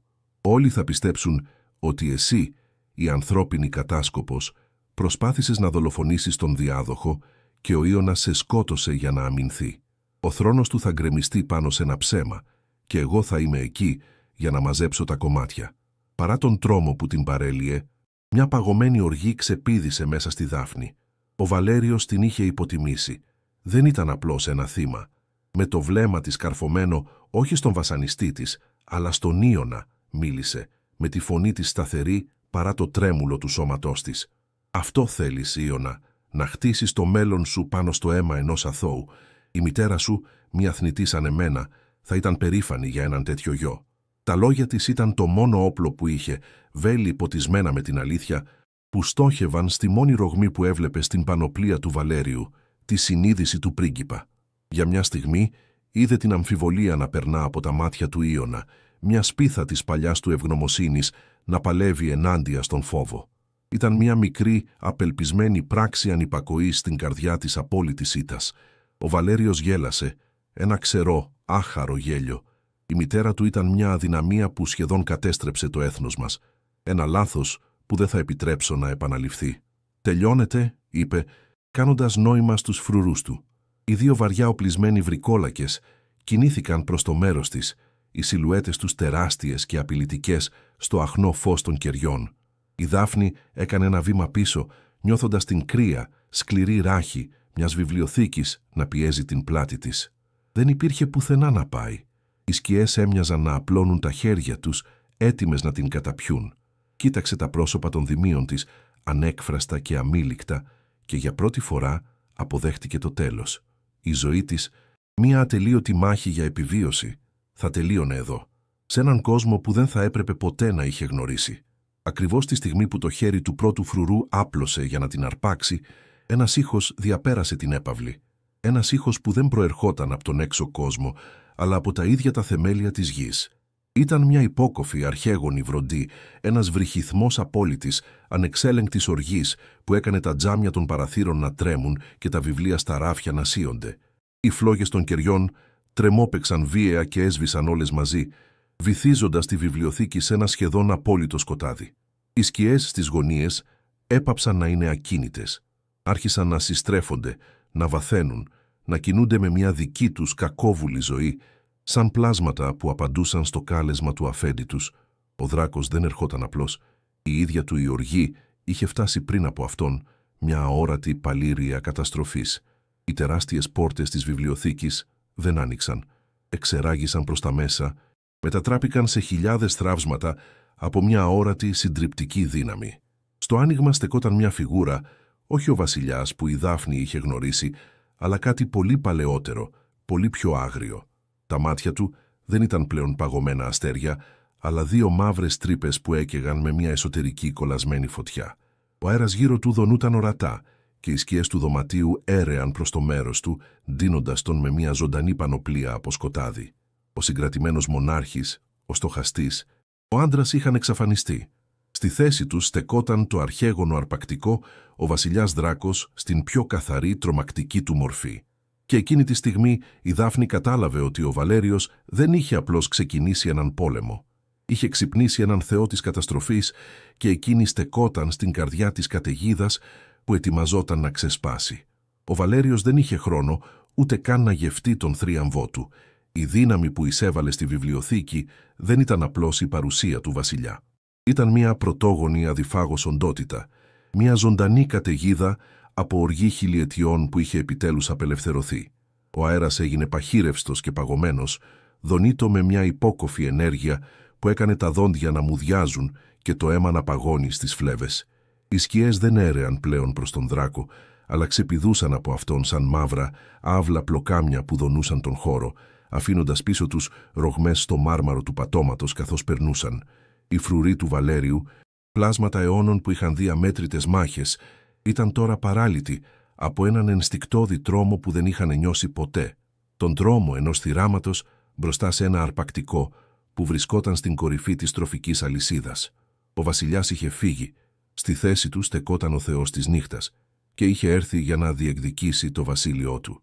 Η φωνή του δράκου δεν ήταν ήχος, αλλά μια δόνηση που ταξίδεψε μέσα από το πάτωμα, μέσα από τα κόκαλα κάθε παρευρισκόμενου. Άγγιξε σε αυτό που ήταν δικό μου. Τα λόγια ήταν ήρεμα, σχεδόν ψιθυριστά, αλλά η δύναμη πίσω από αυτά ήταν τόσο απόλυτη που έκανε τον Βαλέριο να κάνει ένα ακούσιο βήμα πίσω με το στιλέτο να τρέμει στο χέρι του. Η κίνηση του δράκου ήταν αδύνατη. Δεν περπάτησε, δεν γλίστρισε.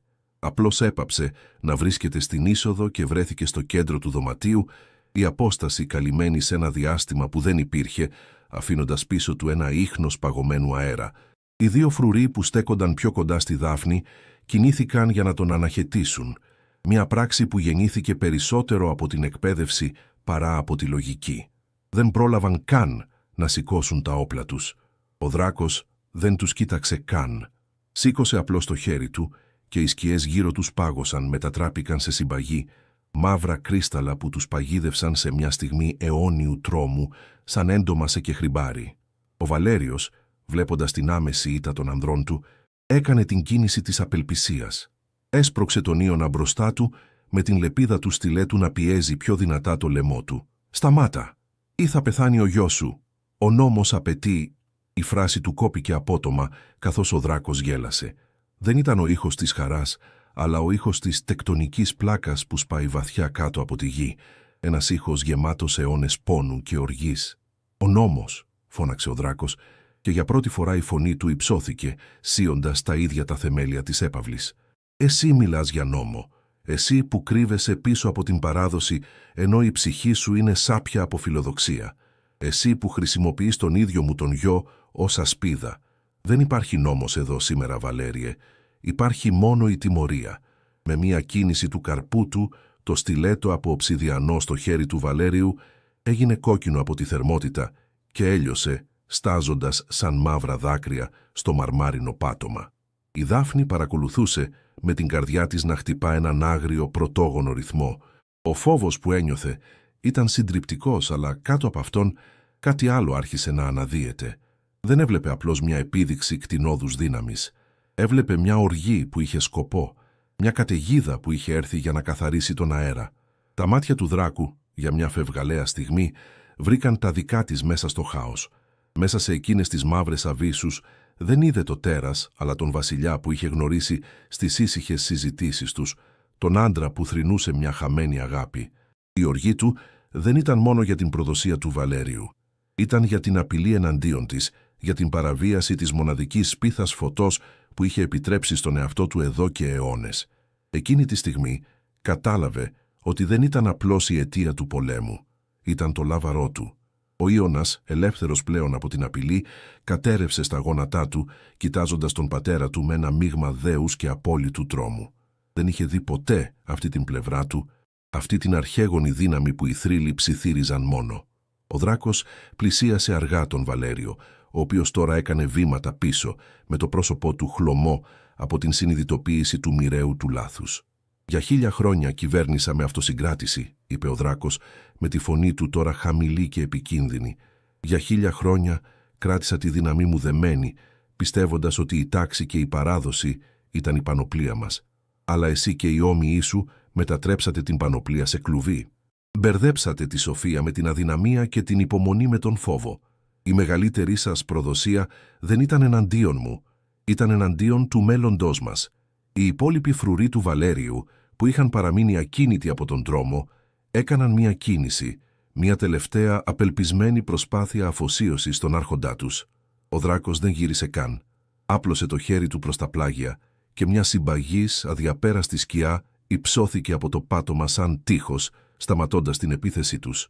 Ο τείχος δεν ήταν ακίνητος, έμοιαζε να αναπνέει και από την επιφάνειά του πρόβαλαν πρόσωπα που ούρλιαζαν σιωπηλά, τα πρόσωπα όλων εκείνων που είχαν πέσει από τη δύναμη του βασιλιά ανά τους αιώνες.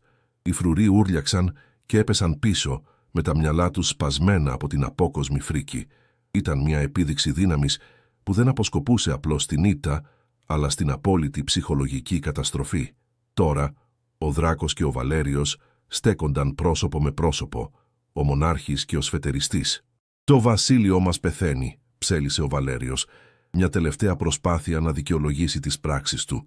«Η ανθρώπινη επιρροή σε αποδυνάμωσε. Το έκανα για να μας σώσω». Ο Δράκος έσκυψε ελαφρώς και η έκφρασή του ήταν μια έκφραση απόλυτης παγωμένης λύπησης. «Το βασίλειό μας δεν πεθαίνει, Βαλέριε», σάπιζε. Σάπιζε από μέσα προς τα έξω με τον φόβο, την καχυποψία και την πεποίθηση ότι η δύναμη βρίσκεται στην απομόνωση. «Μας έπεισες ότι η σκληρότητα είναι δύναμη και η συμπόνια αδυναμία. Αλλά έκανες λάθος. Έκανες ένα λάθος 1000 ετών. Η πραγματική δύναμη δεν είναι να κυβερνάς μέσα από τον φόβο. Είναι να βρίσκεις κάτι που αξίζει να προστατεύσεις, ακόμα και με το κόστος της ίδιας σου της ύπαρξης». Το βλέμμα του Δράκου μετακινήθηκε από τον Βαλέριο και καρφώθηκε στη Δάφνη.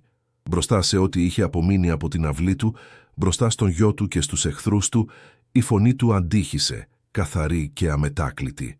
«Αυτή η γυναίκα, αυτή η θνητή που εσύ περιφρονείς, μου έδειξε περισσότερα για τη δύναμη σε λίγες εβδομάδες από όσα έμαθα εγώ σε 1000 χρόνια. Μπήκε στον κόσμο μας χωρίς τίποτα και αντί να πάρει, πρόσφερε. Αντί να χτυπήσει, θεράπευσε. Μου θύμισε ότι ένας θρόνος χτισμένος πάνω σε κόκαλα είναι απλώς ένας τάφος. Δεν είναι αδυναμία, είναι η σωτηρία μας». Η δήλωσή του δεν ήταν μια απλή υπεράσπιση, ήταν ένα μανιφέστο, η γέννηση μιας νέας εποχής, διακηρυγμένη μέσα στη φωτιά και τη σκιά. Ήταν η στιγμή που ο βασιλιάς γκρέμισε τον παλιό του κόσμο για να χτίσει έναν καινούριο γύρο της. Ο Βαλέριος κοίταξε τη Δάφνη με μάτια γεμάτα απόλυτο μίσος και ακατανοησία. Όλα αυτά για ένα τίποτα, για ένα πλάσμα που θα γίνει σκόνη σε λίγες δεκαετίες. Ο Δράκος κούνησε το κεφάλι του. «Όχι. Όλα αυτά για να αποδείξω ότι η αξία μιας ζωής δεν μετριέται με τη διάρκεια της, αλλά με τις πράξεις της. Και η δική σου, Βαλέριε, τελείωσε. Δεν θα σε σκότωνα γρήγορα. Αυτό θα ήταν έλεος. Ανταυτού, θα σου πάρω αυτό που εκτιμάς περισσότερο». Με μια αργή, σκόπιμη κίνηση, ο Δράκος άπλωσε το χέρι του και το ακούμπησε στο στήθος του Βαλέριου. Δεν υπήρχε βία, μόνο μια ήσυχη, τρομακτική μεταφορά ενέργειας. Το φως άρχισε να εγκαταλείπει τα μάτια του Βαλέριου και η αρχαία δύναμη που τον στήριζε για αιώνες άρχισε να ρέει έξω από αυτόν, απορροφούμενη από τον βασιλιά. Ο Βαλέριος δεν ούρλιαξε. Ένας πνιχτός ήχος βγήκε από τον λαιμό του, καθώς το σώμα του άρχισε να αλλάζει. Το δέρμα του έχασε την αθάνατη χλωμάδα του. Οι ρητίδες άρχισαν να σχηματίζονται γύρω από τα μάτια του και τα μαλλιά του έγιναν γκρίζα και μετά λευκά. Η αθανασία του, η κληρονομιά του αφαιρέθηκε βίαια, αφήνοντάς τον έναν εύθραυστο θνητό γέροντα μέσα σε λίγα δευτερόλεπτα. Έπεσε στα γόνατά του τρέμοντας, κοιτάζοντας τα χέρια του με απόλυτη φρίκη. Ο Δράκος του είχε πάρει τον χρόνο, αφήνοντάς τον να αντιμετωπίσει την ίδια θνητότητα που τόσο περιφρονούσε. Ήταν μια τιμωρία ποιητική στην σκληρότητά της, μια εκτέλεση της ψυχής και όχι του σώματος. Οι σκιές που κρατούσαν τους άλλους φρουρούς υποχώρησαν. Ο Δράκος τους κοίταξε, με τα μάτια του ακόμα να λάμπουν με μια υπολοιπόμενη δύναμη. «Ο άρχοντάς σας είναι νεκρός. Η ιδεολογία του είναι στάχτη. Μπορείτε να γονατίσετε μπροστά στη νέα τάξη πραγμάτων ή μπορείτε να τον ακολουθήσετε στη λύθη. Η επιλογή είναι δική σας». Ένας προς έναν, οι επαναστάτες έπεσαν στα γόνατά τους, όχι από αφοσίωση, αλλά από απόλυτο συντριπτικό φόβο και δέος για τη δύναμη που είχαν μόλις δει. Η εξέγερση είχε συντριβεί όχι με μια μάχη, αλλά με μια απόλυτη και αδιαμφισβήτητη δήλωση κυριαρχίας. Η παλιά φρουρά είχε πέσει και η αυγή μιας νέας εποχής είχε ανατείλει πάνω στα ερείπια της. Ο Δράκος δεν τους έδωσε άλλη σημασία. Γύρισε την πλάτη του στο χάος που είχε δημιουργήσει και περπάτησε προς τη Δάφνη.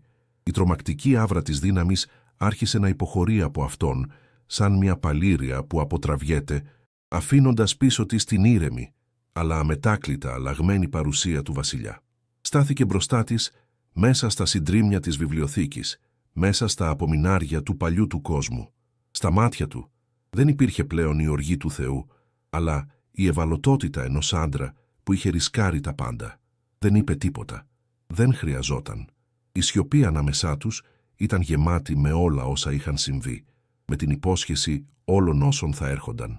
Η Δάφνη, τρέμοντας ακόμα, έκανε κάτι που κανείς άλλος στην αίθουσα δεν θα τολμούσε να ονειρευτεί. Έκανε ένα βήμα μπροστά και με τα δάχτυλα που ακόμα έτρεμαν άγγιξε το χέρι του. Το δέρμα του ήταν κρύο, αλλά κάτω από αυτό ένιωσε μια ανεπαίσθητη δόνηση, την ηχό της καταιγίδας που είχε μόλις περάσει. Σήκωσε το βλέμμα της και τον κοίταξε και στα μάτια της δεν υπήρχε φόβος, μόνο μια βαθιά σπαρακτική κατανόηση. Δεν είδε τον καταστροφέα, ούτε τον βασιλιά. Είδε τον αιχμάλωτο που είχε μόλις γκρεμίσει τα τείχη της ίδιας του της φυλακής. Και σε εκείνο το άγγιγμα, σε εκείνη τη σιωπηλή ματιά, ο πόλεμος τελείωσε και κάτι εντελώς νέο, κάτι τρομακτικό και όμορφο, άρχισε να γεννιέται από τις στάχτες. Ο Ίωνας παρακολουθούσε από το πάτωμα, με τα μάτια του να πηγαινοέρχονται από τον πατέρα του στη θνητή γυναίκα. Είχε δει τον πατέρα του να μεταμορφώνεται σε μία δύναμη της φύσης, να γκρεμίζει τους νόμους 1000 ετών και να ξαναγράφει τους κανόνες του κόσμου τους για χάρη της. Είδε την τρυφερότητα με την οποία την κοιτούσε τώρα, μια τρυφερότητα που δεν είχε δει ποτέ στραμμένη προς τον εαυτό του. Μια περίπλοκη καταιγίδα συναισθημάτων μπουσεβάλα μέσα του, ανακούφιση, φόβος, ζήλια, αλλά πάνω απ' όλα μια διστακτική εύθραυστη ελπίδα. Ίσως η καταστροφή που είχε μόλις ζήσει να μην ήταν το τέλος, αλλά η βίαιη, επώδυνη αρχή μιας θεραπείας που το βασίλειό τους χρειαζόταν απεγνωσμένα. Ο δράκος γύρισε το χέρι του και έσφιξε απαλά τα δάχτυλα της Δάφνης, μια σιωπηλή αποδοχή, μια υπόσχεση. Κοίταξε πάνω από τον ώμο της, προς τα γονατισμένα μέλη της αυλής του. Η φωνή του ήταν ήρεμη, αλλά έφερε το αδιαμφισβήτητο βάρος της απόλυτης εξουσίας. Η εποχή του Βαλέριου τελείωσε. Από σήμερα κυβερνάμε με έναν νέο νόμο. Η δύναμή μας δεν θα μετριέται από τους εχθρούς που καταστρέφουμε, αλλά από τους αθώους που προστατεύουμε. Οποιοσδήποτε δεν μπορεί να αποδεχτεί αυτή την αλήθεια, είναι ελεύθερος να φύγει. Οι πόρτες αυτού του βασιλείου είναι ανοιχτές. Αλλά, αν μείνετε, θα μείνετε κάτω από αυτόν τον όρκο. Ήταν μια δήλωση που άλλαξε τα πάντα, ένας σεισμός που αντίχησε στους αιώνες, και η Δάφνη στεκόταν στο επίκεντρό του, η απίθανη αρχιτέκτονας ενός νέου κόσμου. Η σιωπή που ακολούθησε ήταν βαριά, γεμάτη από το βάρος της απόφασης. Κανείς δεν κινήθηκε, κανείς δεν μίλησε. Ο φόβος τους για τον βασιλιά ήταν πλέον αναμεμειγμένος με κάτι άλλο. Κάτι που δεν είχαν νιώσει για πολύ καιρό. Έναν διστακτικό σεβασμό. Είχαν δει την οργή του, αλλά είχαν ακούσει και τα λόγια του. Είχαν δει έναν μονάρχη να γκρεμίζει την παράδοση όχι από τρέλα, αλλά από μια νέα παράξενη μορφή σοφίας. Ο δράκος, νιώθοντας την αλλαγή στον αέρα, γύρισε ξανά προς τη Δάφνη, αγνοώντας τους πάντες. Τελείωσε, ψιθύρισε, με τη φωνή του προορισμένη μόνο για εκείνη. Η Δάφνη κούνησε το κεφάλι της, με τα μάτια της να γυαλίζουν. «Όχι», απάντησε με μια φωνή που ήταν σχεδόν άϊχη. Μόλις άρχισε, και στην ήσυχη βιβλιοθήκη, περιτριγυρισμένη από τα συντρίμμια ενός παλιού κόσμου, οι δύο τους στέκονταν μαζί, η αρχή ενός θρύλου που θα ψιθυριζόταν στις σκιές για τους επόμενους αιώνες. Οι μέρες που ακολούθησαν τη συντριβή της εξέγερσης του Βαλέριου δεν έφεραν την παγωμένη σιωπή της νίκης, αλλά μια παράξενη, διστακτική ζεστασιά που άρχισε να ξεπαγώνει τους αιώνες ψύχους που είχαν ποτίσει τους μαρμάρινους διαδρόμους της έπαυλης. Η Δάφνη, περπατώντας πλέον ελεύθερα, παρατηρούσε τις αλλαγές. Οι φρουροί δεν στέκονταν πια σαν άψυχα αγάλματα, αλλά έγνεφαν με έναν αμήχανο σεβασμό. Οι ψίθυροι στις γωνίες δεν ήταν πλέον δηλητηριώδεις, αλλά γεμάτοι απορία και μια πρωτόγνωρη ελπίδα. Οι σκιές, που κάποτε έμοιαζαν με πλοκάμια έτοιμα να αρπάξουν, τώρα έμοιαζαν απλώς με ήσυχες γωνιές ανάπαυσης, σαν η ίδια η αρχιτεκτονική του τόπου να είχε εκπνεύσει με ανακούφιση. Η παρουσία της δεν ήταν πλέον μια μόλυνση, αλλά ένα σιωπηλό σύμβολο. Ήταν η απόδειξη ότι η δύναμη δεν χρειαζόταν να είναι συνώνυμη της σκληρότητας και ότι η αλλαγή, ακόμα και μετά από 1000 χρόνια στασιμότητας, ήταν όχι μόνο δυνατή αλλά και απαραίτητη για την επιβίωση. Η θεραπεία του βασιλείου είχε αρχίσει όχι με διατάγματα, αλλά με την αλλαγή στην ατμόσφαιρα, μια αλλαγή που ξεκινούσε από την καρδιά του βασιλιά της. Η πιο βαθιά μεταμόρφωση, ωστόσο, ήταν ορατή στη σχέση μεταξύ πατέρα και γιου. Μια νύχτα, η Δάφνη βρήκε τον Δράκο και τον Ίωνα, όχι σε μια αίθουσα θρόνου ή σε ένα συμβούλιο πολέμου, αλλά στη βιβλιοθήκη, σκυμμένους πάνω από έναν αρχαίο χάρτη του ανθρώπινου κόσμου. Ο Δράκος δεν έδινε διαταγές, αλλά δίδασκε. Η φωνή του ήταν ήρεμη, εξηγώντας στον γιο του όχι τις τακτικές της κατάκτησης, αλλά την ιστορία, τον πολιτισμό και τις πολυπλοκότητες των θνητών, που για αιώνες θεωρούσαν απλώς θυράματα. Ο Ίωνας άκουγε και στα ασημένια του μάτια δεν υπήρχε ο φόβος του διαδόχου, αλλά η περιέργεια του μαθητή. Για πρώτη φορά, η Δάφνη είδε τον Δράκο να αγγίζει τον ώμο του γιού του. Μια χειρονομία όχι εξουσίας, αλλά πατρικής στοργής. Η αρχαία πληγή που είχε ανοίξει με τον θάνατο της βασίλισσάς του, η πληγή που τον είχε αποξενώσει από το μοναδικό ζωντανό κομμάτι της, άρχιζε επιτέλους να κλείνει. Η συμπόνια της Δάφνης δεν είχε θεραπεύσει μόνο τον βασιλιά, αλλά είχε αρχίσει να αποκαθιστά τη δυναστεία του. Η νέα εποχή δεν αναγγέλθηκε με σάλπιγγες, αλλά με ήσυχες, ριζικές πράξεις. Ο Δράκος, με τη Δάφνη σιωπηλά στο πλευρό του, αναθεώρησε τους αρχαίους νόμους. Η απομόνωση που είχε επιβάλει στο λαό του άρχισε να έρεται. Αντί για τυφλή κυριαρχία, καθιέρωσε κανόνες αλληλεπίδρασης με τον ανθρώπινο κόσμο, βασισμένους στη δικαιοσύνη και όχι στον φόβο. Οι ποινές για την αδικαιολόγητη βία κατά των ανθρώπων έγιναν αυστηρές και για πρώτη φορά εδώ και αιώνες δημιουργήθηκαν μυστικοί διάβλοι επικοινωνίας, όχι για χειραγώγηση, αλλά για κατανόηση. Η υψηλή αυλή, απαλλαγμένη από τα πιο συντηρητικά της στοιχεία, άρχισε να μεταμορφώνεται από ένα σώμα συνωμοτών σε ένα συμβούλιο διακυβέρνησης. Ο Δράκος κυβερνούσε πλέον όχι ως ένας απόμακρος τύραννος, αλλά ως ένας σοφός ηγέτης που καταλάβαινε ότι η πραγματική δύναμη ενός βασιλείου δεν βρισκόταν στα τείχη που έχτιζε, αλλά στις γέφυρες που τολμούσε να διασχίσει. Η επανάστασή του δεν ήταν απλώς πολιτική, ήταν μια επανάσταση της ψυχής. Ένα βράδυ, καθώς η Αθήνα άπλωνε τα φώτα της σαν ένα χαλί από διαμάντια κάτω τους, ο Δράκος οδήγησε τη Δάφνη στο ψηλότερο μπαλκόνι της έπαυλης. Ο αέρας ήταν δροσερός και καθαρός. Δεν της πρόσφερε κοσμήματα ή τίτλους. Αντίθετα, της έδωσε ένα απλό, τερματόδετο κλειδί. «Δεν ξεκλειδώνει θησαυροφυλάκια», είπε με τη φωνή του έναν χαμηλό ψίθυρο. «Ξεκλειδώνει τις πύλες. Όλες τις πύλες. Είσαι ελεύθερη να φύγεις όποτε θελήσεις, αλλά ελπίζω να επιλέξεις να μείνεις, γιατί αυτό το μέρος δεν είναι πια το φρούριό μου. Είναι το σπίτι μας». Η Δάφνη πήρε το κλειδί, τα δάχτυλά της άγγιξαν τα δικά του. Το κρύο του δέρματός του δεν την τρόμαζε πια. Ένιωθε σαν μια υπόσχεση σταθερότητας. Κοίταξε τα μάτια του, που δεν ήταν πλέον αβυσαλαία, αλλά καθρέφτιζαν τα φώτα της πόλης, και είδε το μέλλον της. Δεν απάντησε με λόγια. Απλώς έγειρε το κεφάλι της στον ώμο του και μαζί παρακολούθησαν τη νέα αυγή να ανατέλει, μια αυγή που η δική της μικρή πράξη καλοσύνης είχε ζωγραφίσει στον ουρανό.